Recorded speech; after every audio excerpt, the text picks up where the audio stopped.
Welcome to Rock That Relationship, a podcast about all things relationship with Corey and Tracy. Now let's get real and start creating relationships that rock.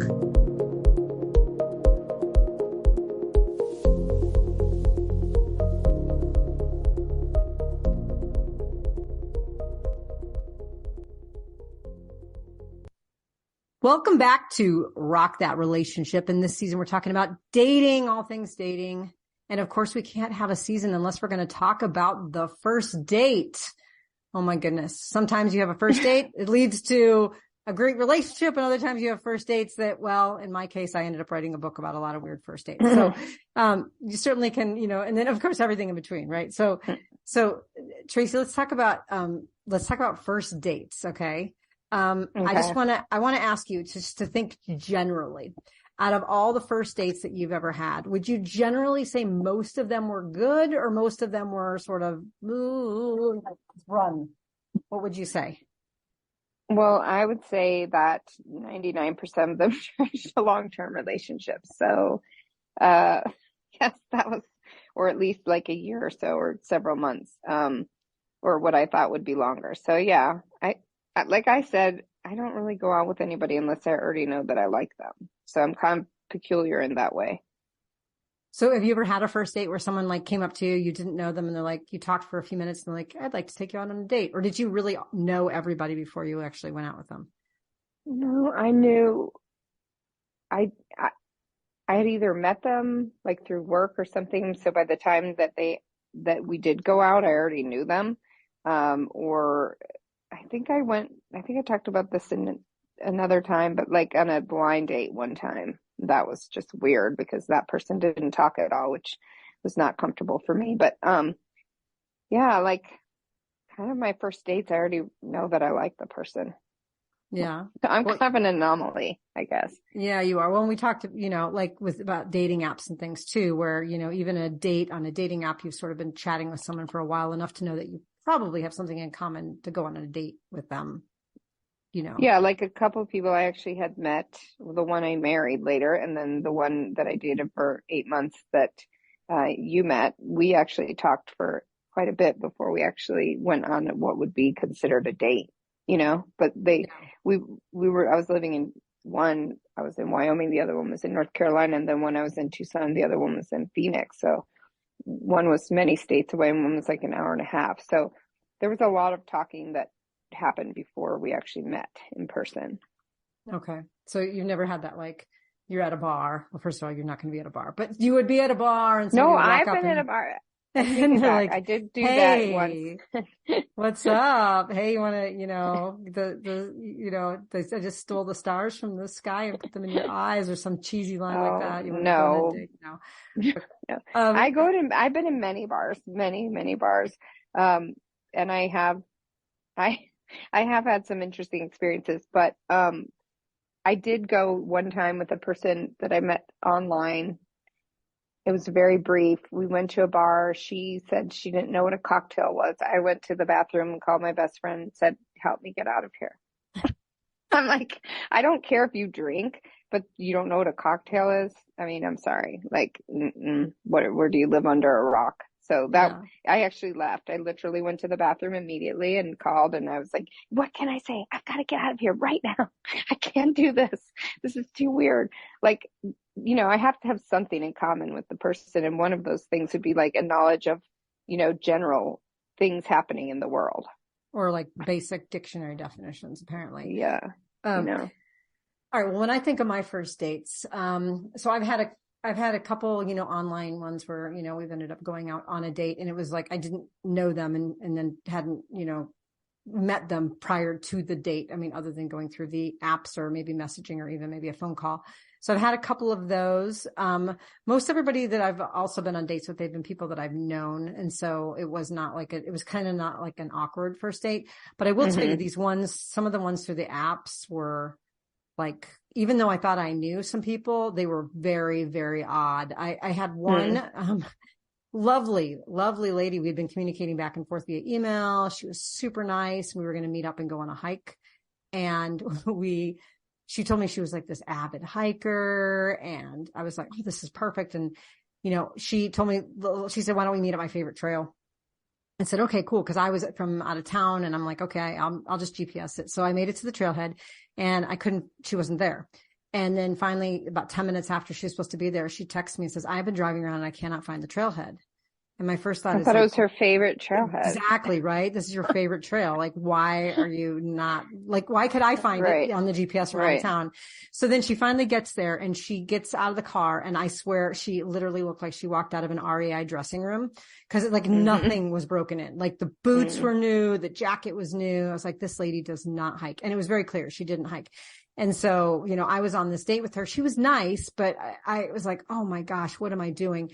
And I wouldn't chalk it up as like a bad date, but I will tell you that thankfully it was during COVID when we all had to wear masks and there was no possibility of any intimacy happening with the masks on. So I was really happy that I had like a bacterial, protector on that protected me from my date too.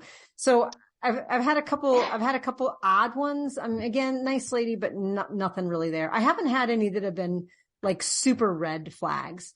I think lying about hiking and what your favorite trail is a red flag. That's concerning.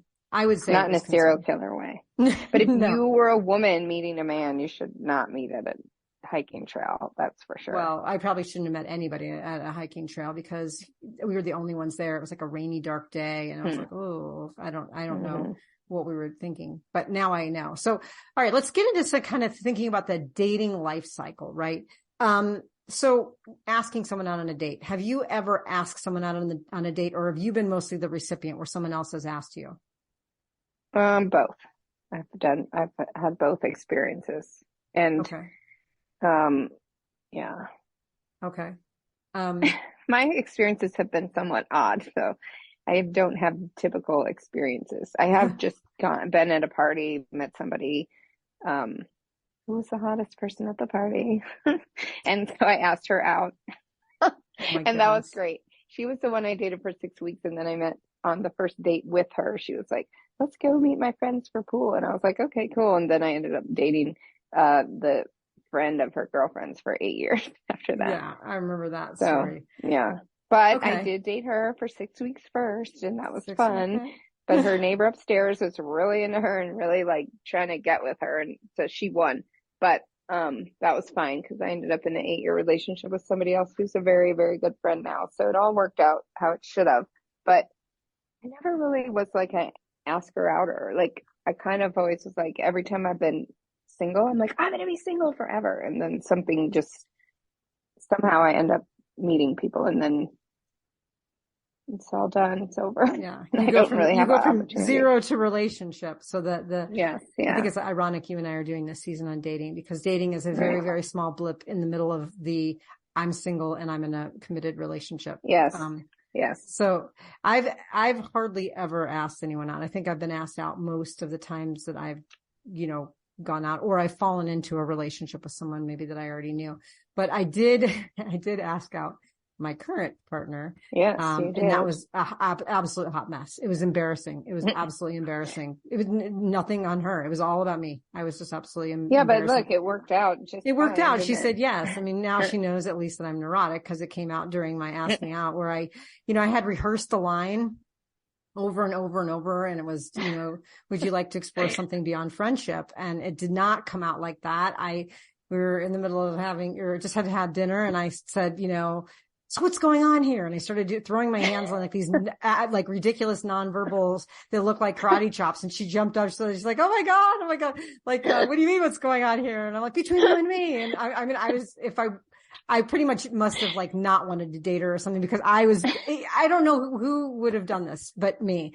So by the time I sort of, got my composure and clarified what I meant, because I think she might have thought that I was accusing her of like stalking me or something, because I'm like, what's going on? And that wasn't it at all. She was so lovely. And I was like, I took a deep breath and I said, might you be interested in exploring something beyond friendship? And might you? Is that what you really said? I did. I used like academic language, even in my best, most composed state. And Oh, she Lord said, have I could go mercy. on a date, or, something like that. And so, I mean, I really botched it and then I rewound it and then I managed to make it happen. So, I'm not comfortable in the state of being asked out, but I do know that like one of the things that's helpful, is I was asked out by a previous partner who asked me out, oddly we were at the desert museum and we were in the reptile room with all the snakes and she pulled me aside and she says, I'd like to take you out on a date. And I'm like, we're in the room with the snakes. Like, I don't know, maybe that should have been like a red flag. Right. There's all sorts of stuff. Who knows? Right. But I said yes. But Yes. one of the things I was thinking about, we talk about it is when asking someone out or being, like constructing that statement. In my case, do you want to explore something, might you want to explore something more than friendship? Was because we were already building a friendship. But like if it was somebody I didn't know, I would think something like along the lines of, I know you like to take a walk, in the evenings. Do you want to go on a walk together this week? I actually had a person from the dating app told me that. She said, I know you walk every day. And I told her I was going to be in town, around Thanksgiving. And do you want to get together? And she says, yes. Would you like to get together for a walk? And it was really neat because we didn't have to sit and think about like, where do we want to go? What do we want to do? She was like, it was kind of mutual asking out. And then she knew that I liked walking. So she said, would you like to take a walk together? And I thought, well, that's really, not only is that like take the pressure off of trying to figure out what to do, but it also meant that she was paying attention to the things that I like. So, I really like that. So I think about like, if there's someone who says, there's a great movie playing that I know you like this kind of movie. There's a festival or an art museum or something. I know you like these. Would you like to go with me? I feel like you can leave off the I know you like stuff. Well, you know what I mean? I mean, I feel like that's a little bit too much. Just, hey, you want to go to this movie or you want to go to this play or do you want to go for a walk?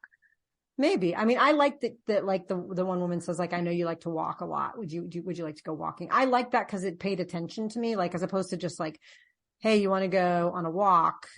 Could have just been haphazard, but the fact that she said, I know you like to walk was like really cool. Like she tried to make a connection with me.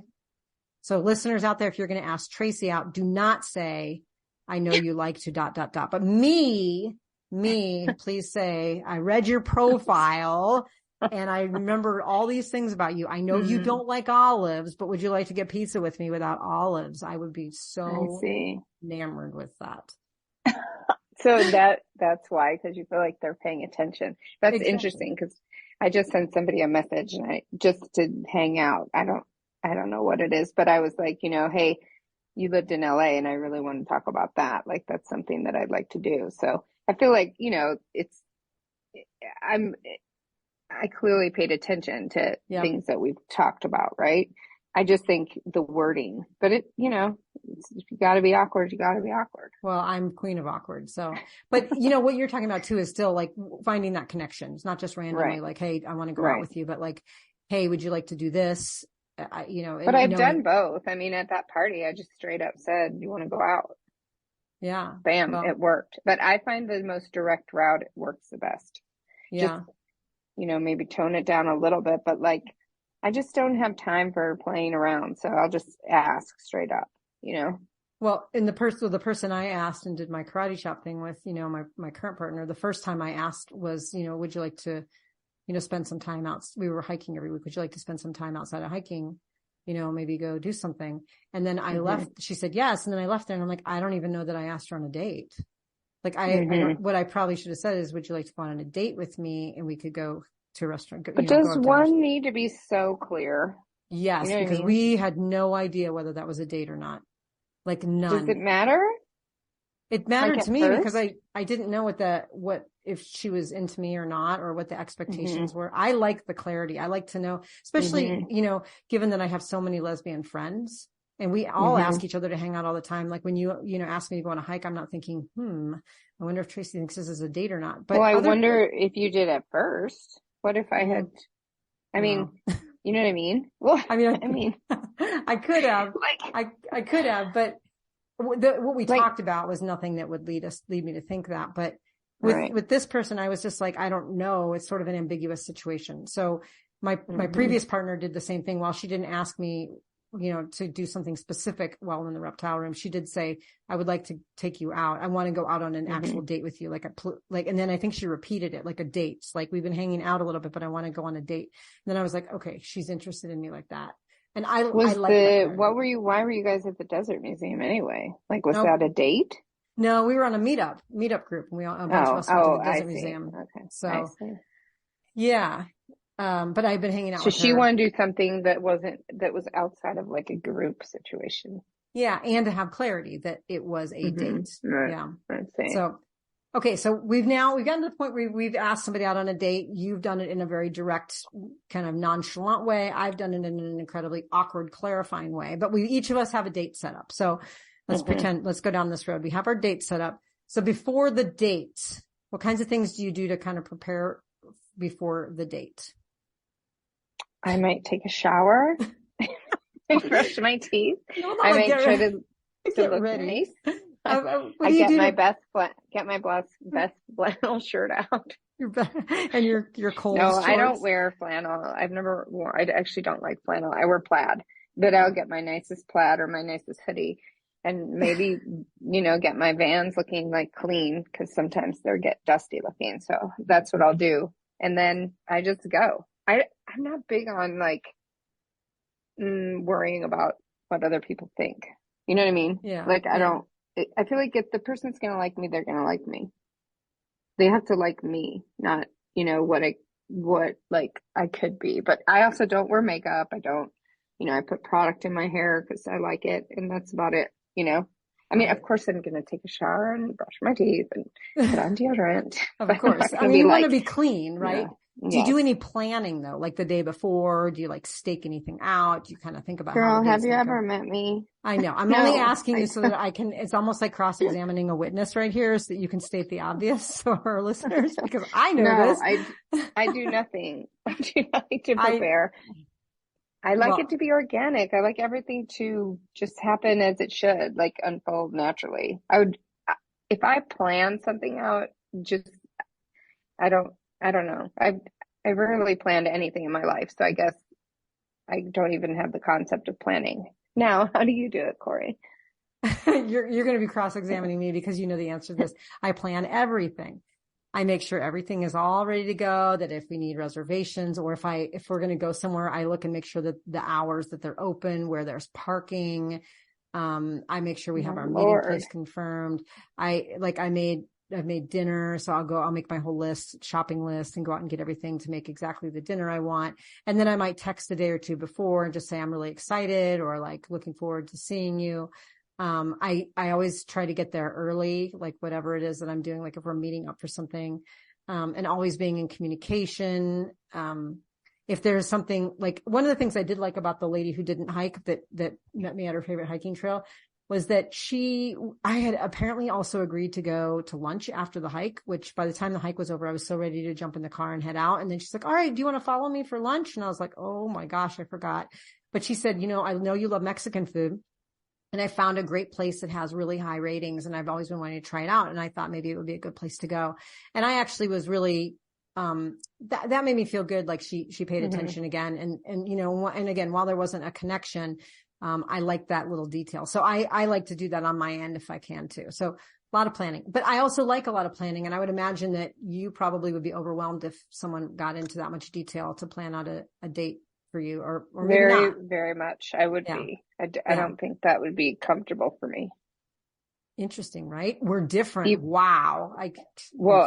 even though I did have someone come all the way from North Carolina to Wyoming for a weekend date. So, I mean, it's not like we had to plan that out because somebody had to watch her kids and she would get a flight and all that. And that was it's funny. She would always get mad at me because the way I would describe it to everyone was like, oh my God, it was a disaster. It wasn't a disaster of a date between the two of us, but like she was supposed to fly into Jackson, Wyoming, and she ended up they were going to then route to Denver, which would have been a 10-hour drive for me. And it was, winter, so it's terrible weather. And then I ended up driving to Salt Lake in the worst weather. And she got in before they closed the airport, and it was like an ice storm, and I drove and I thought I was going to die. And she thought I was not communicating with her because I was like ghosting her. And then I was like in the, rural Wyoming and Utah with no service. And it was extremely Wow. stressful, and I didn't get to take a shower beforehand, and I had two dogs in my car, and it was like Wow. not the kind of date you'd want to have. And then we ended up married for 8 years. So go figure. Go figure, right? Well, you can have bad circumstances and still have like a good date. I mean, the planning for travel is different versus like I had someone come on a first date to fly across the country to stay with me for 3 days, which by the way, I would not recommend. Again, nice lady, but we didn't click like in that way. And it was awkward to have her here for 3 days, but I had everything planned out. Like from this time to this time, we're going to go on this hike. And then after that, we're going to go to this place for lunch. And then we're going to come back and we're going to watch this movie. Oh yeah. If someone did that to me, it would crush me. I see, that's handle good. That much you planning. Can use that as your filter. See, she liked that planning. She really did. So that was good. Okay. Well, let's talk about where do you go on a first date? Where have been the best places you've ever been on a first date? Like not thinking about like the coolest and creative, but like what have been the best like first date places you would say you'd recommend people might go? I'm not into, I feel like you either, like in Seattle, go sit by the water or whatever. Oh, okay. That's about it. Like I'm not into big productions. I'm not a huge restaurant person. You know what I mean? Like I'm not impressed by restaurant stuff. So, I mean, my favorite thing is pho, and back in the day it used to be $5 a bowl. So that was the kind of thing I'd like. Like I can appreciate someone who, I mean, like to have a drink. I feel like you shouldn't peg your, like, kind of, if you commit to dinner, you're overly committed, I think. Like if you need to get out of the situation, it's too much. So I read something that was like, just go get a drink because that's easier to be done with. And there was a woman who, she was going to go on 100 dates. I think I saw her on Oprah many years ago, but it was like, she was only going to meet everybody for coffee. She had a limited amount of time that she would spend with them, and she would never get physical because that would change her feelings about the person. And then she met what turned out to be her husband on her 86th date, Wow. Well, think about all the 14 people after him that were like, oh, I didn't stand a chance. Well, she didn't even go out with them. I don't think. I think she knew it.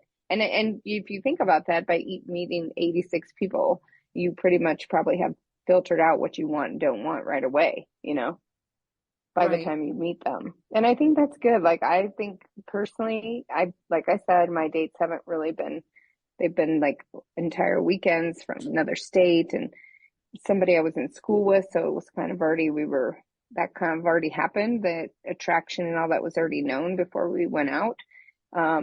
So I haven't really had like those kind of dates, but if I did, it would either be coffee or sitting by the water or something that's not making you stuck for a long period of time. And you go, let's keep walking or walk along the waterfront or something. Gives you something to talk about and something else to look at. And obviously somewhere where there's a lot of other people around. Right. For safety reasons. And as you're talking to your, really like hitting on the idea of being able to be in an extendable date. So like coffee, if it's really not very good, you can still drink your coffee, be very polite and get up and go, or you could sit and have coffee for 4 hours or walk by the waterfront for 4 hours. It just, that's the cool part about it.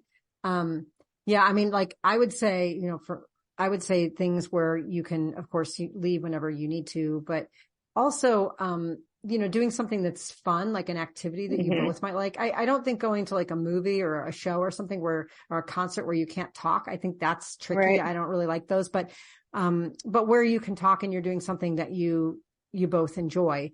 But I, like if I were to do the hike all over again, I would have picked maybe a shorter hike and not have agreed to lunch after. Because a hike is a great idea for a date. But if you like commit to like a 10-hour hike where you're going to be like, stopping and having a picnic lunch on the way, I mean, then you're running into like, now I can't get off this mountain. This is tough. So that's one thing. And the other thing too is like meeting there, right? Like remember the days when people come and pick you up on a date? And I mean, I guess that still happens sometimes, but do you really want to be like at the mercy of someone else's transportation? And I mean, it sounds like you and I are almost like devising our date, assuming it's going to be bad and we need an exit plan. But not that it's going to be bad, but you can't assume, like I think if you overcommit yourself, it could be really uncomfortable. And as a woman, if you're going out with a man, I certainly wouldn't have a man picking me up. My best friend doesn't do that. Like, have anyone come to her house, for a long time. Mm-hmm. Well, I shouldn't say a long time, but, certainly not the first time. That's quite dangerous. And lesbians, it's a little bit different and you don't have the same concerns. But I also feel like that what you said about being at the mercy of their transportation, I don't want that. Even Mm-hmm. my roommate, he's here for a couple months. He's just a guy who stays with me and helps me out with stuff. We were going to go to pickleball last night and he's like, I think he was about to ask if we wanted to go together. And I was like, I headed him up. I'm like, nope, want my own car. Like, I don't want to, Yeah. I want to go do my own thing after maybe. And, I don't want to be stuck really with anybody if I don't have to be. Mm-hmm. Well, the part about, being at the mercy for your own, like, or your own safety, your own comfort, or just because you want to go do your own thing. But there's also something that, like, if I did ride with someone and those things were all fine, say I was safe and I was comfortable and all that stuff, I would still have it in the back of my head that I couldn't go home whenever I wanted. So there's something about the freedom of knowing that I have my own form of transportation available to me to go. And most people will do that, they'll meet somewhere, but, I because think, like you said, you can extend the date if you want. You can sit there for hours, but if you want to get away and now you're like, can you drive me home? That would be really just too much, too awkward. Right. Yes, that would be. And how would you call your friend on the way home? You're stuck in the car with that person. That's true. And to say, yeah, because I do remember when I was driving between the hike and the Mexican food restaurant, I think I called you and I was like, of course you did. I'm on a really weird date and it's not done yet. And so sometimes you need to process, but I think for me, where to go, somewhere where, an extendable date, somewhere where it's like around other people. So even a hike in like a more populated area, not like a really remote area, something that's short enough that, you can feel like it has a natural wrapping up point, but also an activity, like something where you're not just like, just sitting, maybe, I mean, even if you're just having coffee, but maybe you're having it at an interesting place where people watch, like where you talk about like the water, second date's different, maybe second, third, fourth, fifth, maybe I would go to like a show, but the first one, I really want to be able to have some time to talk. I think one of the best first dates that I had been on was with someone where she suggested we meet up and go on a walk, and we were going to just walk for about 45 minutes. We ended up walking for a couple hours and just talked and talked and talked and talked. And so it was lovely. It was absolutely lovely. To be able to do that, because I knew we could sort of stop whenever we needed to, we could get in our vehicles, but we just both wanted to keep walking. And so that was nice. Okay. Let's talk about so you're on the date, you're doing something you enjoy. Now I've read like horror stories about this kind of thing, but people still do it. And it surprises me is, the biggest way you can tell about someone's character is the way that they treat people, right? Like, or one of the biggest ways you can use it by the way they treat people. And so you might have someone who's like a really polite date, and then maybe you're at a restaurant, and then they, make some snarky comment or rude comment to the server, or they don't tip, or they start pointing out people at the restaurant and being like, look at that person, saying insulting things, whatever it is, that they're acting in ways that are kind of rude, right? And disrespectful, but they're not doing it to you, but they're doing it in front of you. And then it's like, obviously, a huge turnoff, but people still do it. Right. I mean, it's like every day there's something in some article online about how, this is happening and people do this. Have you ever been in a situation where somebody did that in front of you and they, you thought they were really nice, and then all of a sudden they were just kind of like a jerk to everyone around them? No. And as I said, most of the people I've ended up in relationships with, so I wouldn't I've been lucky. I'm very selective, surprisingly. And I really don't go out with people unless I pretty much already know that I like them. So I would be shocked if somebody started acting like that. And that would be the end of that for me, Yeah, I would agree. I've never had that happen, thankfully, but I mean, there's enough of it out there to think about. So, I wouldn't tell people, like, if you're generally a rude person, try to be extra nice to your server in front of people on your first date. That's not the advice I'm giving, but more on the flip side, right? It's just being mindful of how people treat others around them, okay, so you're at this, you're having coffee or whatever, you're hanging out with your first dates. They're very nice and respectful of other people. You've driven your own cars there. Now, what in the world are you talking about? What are the kinds of things that you find are the easiest and best things to talk about on a first date? Everything. My old police partner used to say, don't tell them everything. Just leave a little bit everything? for the second date. Everything. I tell everything. Yes. I tell everything right away. And I do talk about my exes, but I only talk about them in a loving way because I do really care about 99% of them. So I don't really have anything bad to say about them. And so, I mean, if somebody is really slamming their ex or whatever, I think that's a real red flag anyway, you know? Right. At any that point, would be an issue for me. day. Right. Yeah. But I talk about everything. Yeah. There's nothing. I have a podcast about relationships. So like, I'm not really hiding much in the world. And I don't feel like, again, I feel like it should just go where it's going to go, the conversation. And I'm not afraid to talk about politics. I'm not afraid to talk about my exes. I'm not afraid to talk about, what I want for the future. I mean, we've talked about this before, like the Indian matchmaking versus, the Western way of doing things. And I'm kind of more like, I'm not the Indian matchmaking in the way of planning, but I want to know everything. Like, I don't need to wait and find this stuff out in a year. I'd like to find it out day one. So I want to, and what I'm personally looking for is always like an intellectual connection of somebody who's very quick. And that's very important to me, to have somebody who can talk about a broad range of things and or really get it. So if I'm talking about something, it's not completely foreign to them, even if they don't know the subject matter, like to have a real understanding, So right. For me, I talk about everything. I feel like there should be rules about what you talk about and don't talk about. There should be rules, Tracy. There should be rules.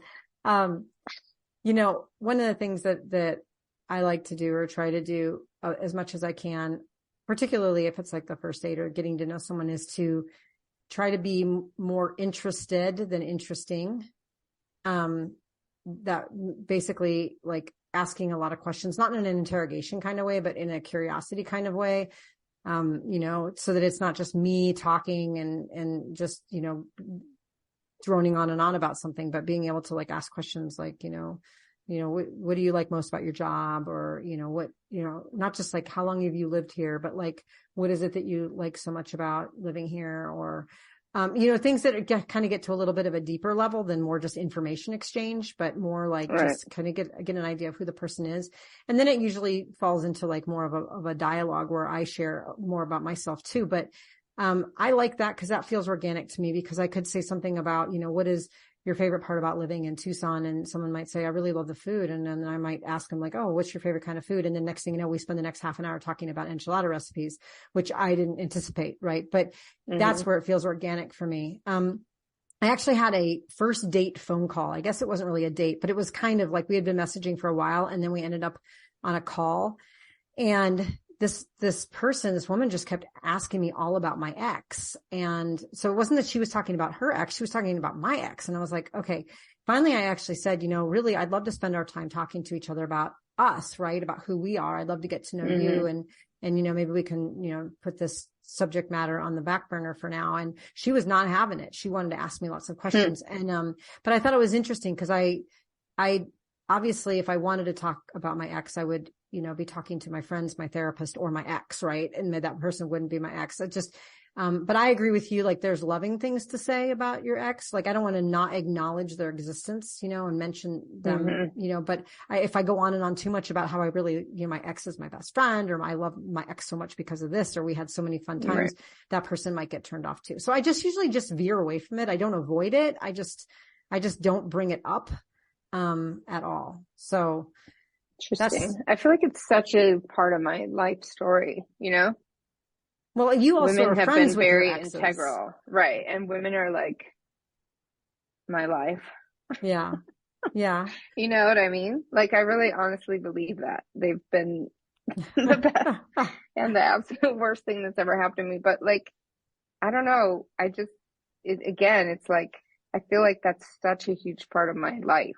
It's so important. And like every relationship that I've had has been really impactful on me. And it's really contributed to like who I am as a human being. So I feel like that's really important. I mean, I'm a very intense person, so I like to talk about real things. And that for Yeah. me is like women have really taken up a lot of my life's energy. Yep. you know? And I Yep. mean, it's true. It's true. Like I've moved for women multiple times. I've, given up like my livelihood for them and done things. And I feel like, so it's like, how can I go out on a date for me personally and say, oh, let's talk about career. And then we talk about career and I'm like, oh, I didn't work for 8 years. Oh, why? Well, because I was a step parent taking care of the kids, so it's like important for me, but that's why I feel like it's, I feel like it really depends on the person, but I don't know. That's what works best for me. Yeah. Well, I mean, it gives context to your circumstances. And I would Mm-hmm. certainly bring that up too and just say, oh yeah, well, my ex and I, we were married. I stayed home with the kids but I think it's the part about where we go on and on about, what my ex didn't provide that I'm looking for in my next person, One should never be that negative about them. And yeah, I I feel would like agree. that's something really yuck. Like, and that shows anyway, it's good if it comes out just because then you see, okay, well, this person hasn't resolved these issues, or Yeah. you can hear bitterness in people's voice and you can hear it when they talk about people. And I think you have to look at that and be like, is this person really ready? Is this person, you know, what's their slant, what's their take on how things are going to go? And, Mm-hmm. that's something when I do start dating someone and I say, okay, well, I'm friends with these exes and that's just the way it's going to be. I Well, mean, that's it's not important. going to change, Yeah. And I because mean, some people are uncomfortable with that, right? yeah, when they play a very important role in your life. So you need to be able to have that. And again, I don't necessarily like evade discussions or anything. That's not it. It's just that I don't put a focus on it. Like there's other things I'd much rather talk about than an ex, but I'm going to talk about your circumstance. Like, do I want to talk about my daughter? Of course. Well, my daughter came from a previous relationship of mine, so I don't want to like Right. evade that whole topic, but I think it's when people are like really concentrated on either overly kind of missing or saying so many good things about their ex that they sound like they're still in love with them, or they're just bashing their ex every chance they get and throwing in little Mm-hmm. comments in the conversation. So I think it's the context in which you bring it up, but I wouldn't be like, let me tell you all about every ex I've ever been with. And then you tell me about Right. every ex you've been with. And it's like, we haven't Right. even ordered yet, so Right. in its time and its place. But, I'm hearkening back to one of our earlier seasons where you actually brought up the book 8 Dates it Mm-hmm. was by John Gottman and Julie Schwartz Gottman. And, talks about really 8 important topics to cover sort of earlier on in a relationship. And, so it's 8 dates. So it's not really on the first date, but there are 8 things. And I thought, it'd be kind of cool to just, bring them up again, because as you're saying, you don't want to waste a year and not have asked the right questions. So, for our listeners, check out 8 dates. The different 8 dates are, trust and commitment. So how you feel about making commitment. So like if somebody doesn't ever want to get married and you want to get married, or they don't want to have kids and you want to have kids. Sex and intimacy, like what are your views on that? Work and money. I mean, that's how you view your finances Mm-hmm. is going to be really different. Family, perceptions of family, fun and adventure, right? Do you want to stay in? Do you want to go out? Growth and spirituality, around your beliefs and your dreams. What are your aspirations? And if you can't figure out how to have compatibility in those areas, then that's one of those things where it's like either you have to be accepting of the incompatibility or you have to move on, but hoping that the other person's going to change and like doesn't want to get married, but hopefully if I stay long enough, they will, or they don't want to have kids and I hope that they change their mind. That's probably not going to work, but these are really good kind of screening or filter things to think about towards the beginning, maybe not all on the first date, but certainly areas to Mm-hmm. talk about earlier. Do you have one of those, Tracy, that you think is like kind of like right out of the gate, one that you want to talk about earlier? That's a good question. Those have changed over my lifetime, including in the last couple months. So, um, no, not right now. I think I'd save those for later, like to have a more serious conversation. But honestly, I don't even know if any of those matter to me anymore. Like, I kind of just want to live my life and live my life the way I want to. And if someone fits in with that, great. But it no longer matters to me, like, that we match up on certain things, because my life is complete as it is, which took me a long time to get here. And so I kind of want to live side by side with someone. I used to want to be more like joined together, but now I want more side by side living. Like you live your life and I'll live mine. And how we have fun together I've really shifted. We can talk about that on our hike later. Like I've really shifted my philosophy. And I think that's I'm over 50 now, and I've been through a couple real ringers the last couple years, and it's really changed the way that I feel and that how I'm going to let other people into my life and affect my life. And so those things I think are now that looking at that better for younger people, and I've had this discussion with people over 50 recently. It's like a lot of women I know straight, most of them straight, like they don't want to live with a man again. They don't want to get married again because they've been through that. And so they really want someone who has their own life and they have their life and they're kind of, finding a way to be with that person, but not joining together. And I'm kind of I think I'm coming to that place. Mm-hmm. Yeah. Well, I mean, I think that falls into like trust and commitment. Like my mom used to say, like, I'm never getting married again. And so if somebody was interested in dating her and was like, I'm looking to eventually get married, she wouldn't even go out with them. So it was kind of like, it was a screening. It was her desire to be independent that allowed her to use some of these topics as ways to screen people out. Right. Like, I know for me, one of mine is dreams and aspirations. I just don't know that I could live even alongside someone who didn't have any kind of ambition in this world to do something because I'm so ambitious. I think I'd get frustrated with that person. And I would say, like, what are you doing? You're just sort of taking up space. And that would frustrate me. And I know that I could say, well, sure, this is who I am and this is who you are. But I think if we were just had such different views on that and just lived our lives so differently that I wouldn't even want to live alongside them in an intimate kind of way.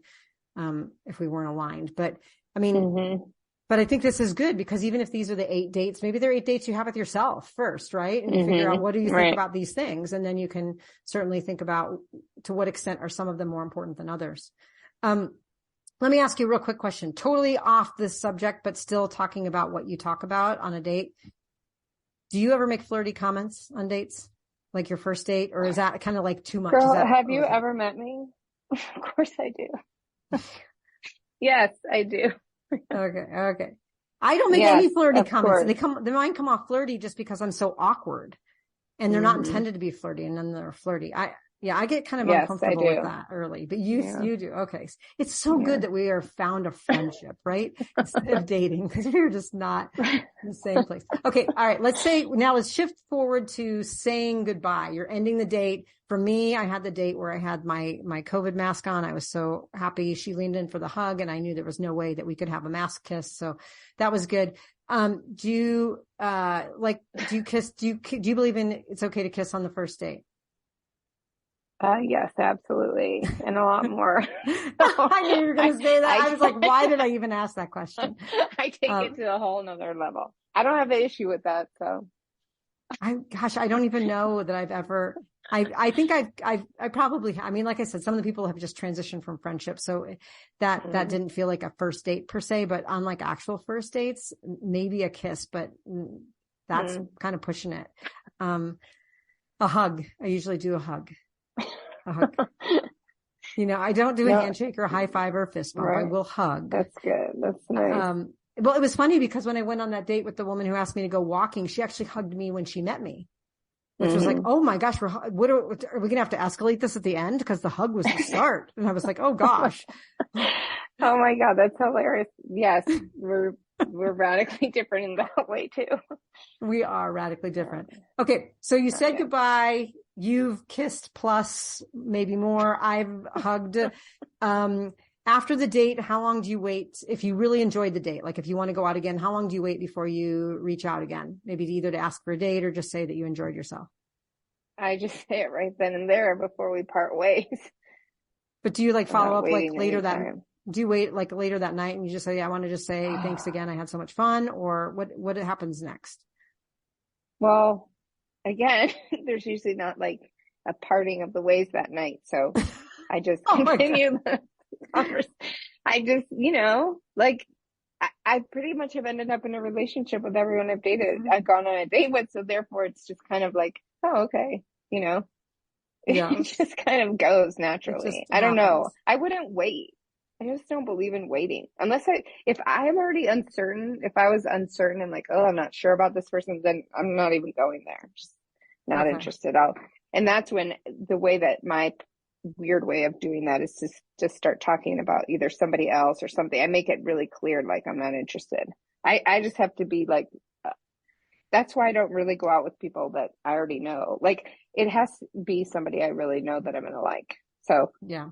I just feel like you need to just go. I wouldn't wait. I know you probably got your stopwatch set or your I do. How much time can pass. Well, I mean, no, I mean, it's like, I'll always follow up, like saying that, thank you for taking the time to come and meet up with me. And if it was a good date, it would either be like a follow up to see each other again, or if it was a really good date, we'd usually set another date. I would have, like, I've done it before, we've set a date at the end of the first date. Like, I'd love to like hang out again. What's a good date for you? But if it's a bad date, not a bad date per se, but like the date I had with the hiking lady, afterwards that night, she sent me a really nice text and it was like, thank you so much for, meeting up with me today. I had a nice time. And I wrote her back and I said, I had a really nice time too. Thank you so much for doing that. I don't feel like there's a romantic connection between us, but I really appreciated getting to meet up with you and getting to know you a little bit. And then we texted a little bit and then it faded off into nothing. But, I always follow up, and even if it's like a not so good date, just checking in and just saying, thank you. Like, I enjoyed this part of the date or whatever. Unless, I mean, I haven't had such a bad date that I like running, so I've never ghosted anyone in that sense, but, I never have either. I always send a message saying I had a great time. Yeah. I just think that's courteous. Even if you didn't have like the best time, I'm sure you can find just something like even a thank you for taking the time to meet up with me. Like, still, people are taking time out of their day. They prioritized you. Even if they were a jerk, right? The fact is you can be the better person. You can be the stand-up person and just say, like, hey, thank you, and be respectful. So I always appreciate that. All right. I think that's just the right thing to do. It is. Don't be a ghoster. That's just rude and mean. It's just hurtful. All right. You get one piece of advice based on your personal experience as a dater, one piece of advice for our listeners in the dating world. Just be bold and be authentic. Okay. Be bold and be authentic. That's it. That's all I got to say. You know what? Actually, the second part of that was what I was going to say is be authentic. And my authentic self is neurotic, planner, organized, people need to know that up front what they're getting into, right? Exactly. So my authenticity is planning out a whole date, right? If I didn't plan it out and seemed like I'm like so chill, like I'm not really chill. Like if you've met me, you know I'm not chill. So you might as well see it in the planning process of our date. So agree. Authenticity. Awesome. All right. Well, we have had yet another exciting conversation about first dates. And definitely, I think that the takeaway from this is, well, there's a lot of ways that you can go about the first date, and a lot of them seem to work. It's just really whatever's most comfortable for you. And the fact is that, you and I are both so different when it comes to this, and things work for you that would be so awkward for me to do, and vice versa. And so that's the cool part of it. But thinking about the various arrays in which people, set up, go out and experience first dates is really important. All right. Well, we are about out of time. Again, Tracy, thank you for the conversation on this, and for all of our listeners. If you're in the dating world right now, enjoy those first dates. Have fun with those first dates. It's a great chance for you to get to know other people, and certainly a great chance for you to get to know yourself. And until we chat again, make sure that you go out there and rock those relationships. If you liked what you heard, check out our show notes for resources from today's episode. Make sure to follow us on Facebook and Instagram under Rock That Relationship, and go to our website at rockthatrelationship.com for updated episodes and more great information. Thanks for listening. Now go rock those relationships.